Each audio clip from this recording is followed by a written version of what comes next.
Oke, saya akan melanjutkan presentasi dari Mbak Hani. Yang ketiga yaitu manfaat dan peranan penyusunan bahan ajar. Dukungan dan layanan ketersediaan bahan ajar yang beragam akan sangat memberikan manfaat yang sangat besar pada siswa, diantaranya suasana dan kegiatan pembelajaran menjadi lebih menarik dan menantang.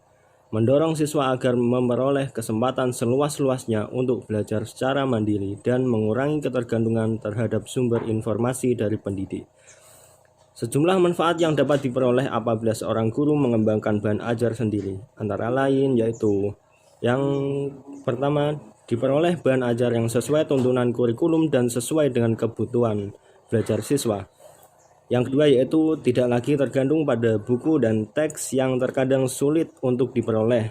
Yang ketiga yaitu bahan ajar menjadi lebih kaya arena, dikembangkan dengan menggunakan beberapa referensi. Dan yang keempat, menambah hasanah pengetahuan dan pangkalan guru dalam menulis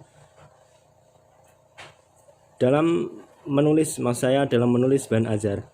Dan yang kelima, bahan ajar agar mampu membangun komunikasi pembelajaran yang efektif antara guru dengan siswa. Adapun peranan bahan ajar menurut Iskandar Wasit dan Dadang Sunendar adalah A. Mencerminkan suatu sudut pandang yang tajam dan inovatif mengenai pembelajaran serta mendemonstrasikan aplikasinya dalam bahan ajar yang disajikan. Yang kedua, menyajikan suatu sumber pokok masalah yang kaya, mudah dibaca dan bervariasi sesuai dengan minat dan kebutuhan peserta didik. Yang ketiga yaitu menyediakan suatu sumber yang tersusun rapi dan bertahap. Yang keempat, menyajikan metode-metode dan sarana-sarana pengajaran untuk memotivasi anak-anak peserta didik maksud saya. Yang kelima, menjadi penunjang bagi latihan-latihan dan tugas-tugas praktis. Yang keenam, menyajikan bahan atau sarana evaluasi dan remedial yang serasi dan tepat guna. Selanjutnya yaitu tujuan bahan ajar. Bahan ajar disusun dengan tujuan yang pertama, membantu siswa dalam mempelajari sesuatu. Yang kedua, menyediakan berbagai jenis pilihan bahan ajar.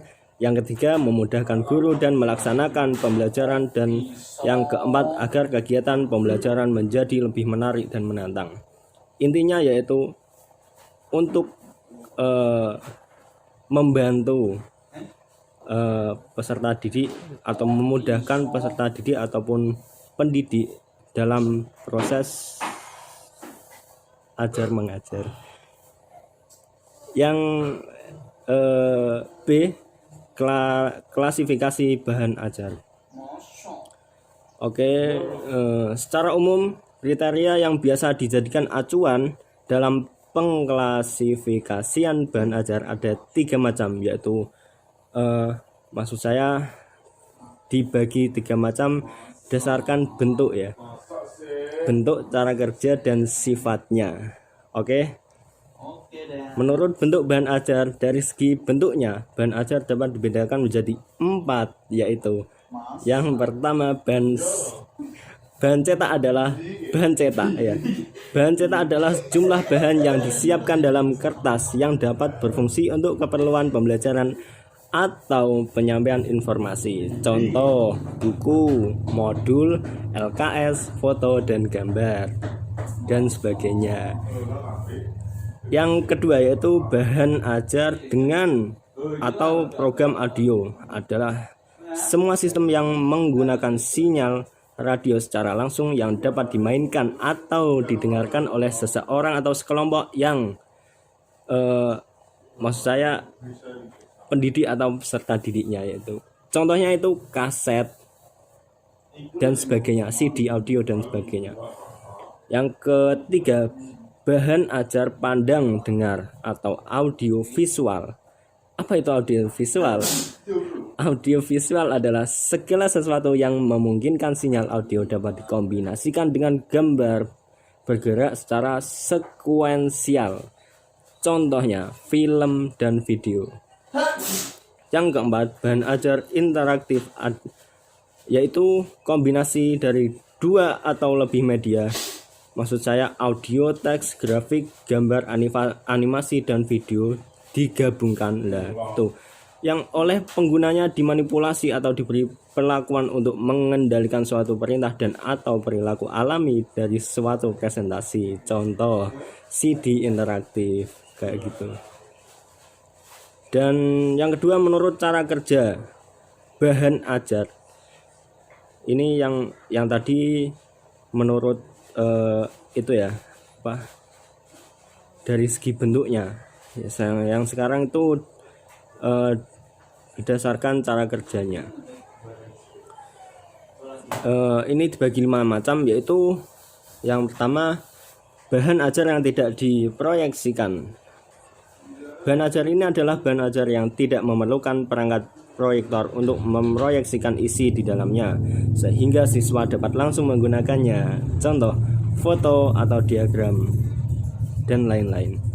Yang kedua yaitu bahan ajar yang diproyeksikan adalah bahan ajar yang memerlukan proyektor agar bisa dimanfaatkan atau dipelajari siswanya. Contohnya slide, film, kayak menggunakan proyektor gitu ya, kayak di kelas kuliah kita. Yang ketiga yaitu bahan ajar audio, yaitu bahan ajar yang berupa sinyal audio yang direkam dalam suatu media rekam. Untuk menggunakannya membutuhkan alat lain seperti tape combo, CD atau dan sebagainya, flash disk dan sebagainya. Yang keempat, bahan ajar video. Bahan ajar ini cara kerjanya hampir sama dengan bahan ajar audio, cuma bahan ajar ini bisa menampilkan gambar. Contohnya video film kayak yang ini. Yang keempat, bahan ajar komputer, yaitu bahan ajar komputer ya, adalah berbagai jenis bahan ajar non cetak yang membutuhkan komputer untuk menayangkan sesuatu untuk belajar. Contohnya ya komputer ya kayak gitu ya. Yang selanjutnya, bahan ajar menurut sifatnya. Tadi udah bentuk, cara kerja, yang sekarang adalah sifatnya ya. Yang ini dikelompokkan menjadi 4 macam ya. Yang pertama, bahan ajar yang berbasis cetak kayak buku, koran, peta dan sebagainya. Yang kedua, berbasis teknologi kayak video interaktif, TV, multimedia dan sebagainya. Yang ketiga, bahan ajar yang digunakan untuk praktik atau proyek ya, seperti lembar wawancara dan sebagainya, observasi kayak gitu. Yang keempat yaitu bahan ajar yang dibutuhkan untuk keperluan interaksi manusia jarak jauh, kayak telepon, kayak video call dan sebagainya ya, seperti itu ya.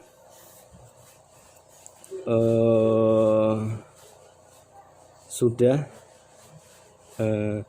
sekian dari saya ya.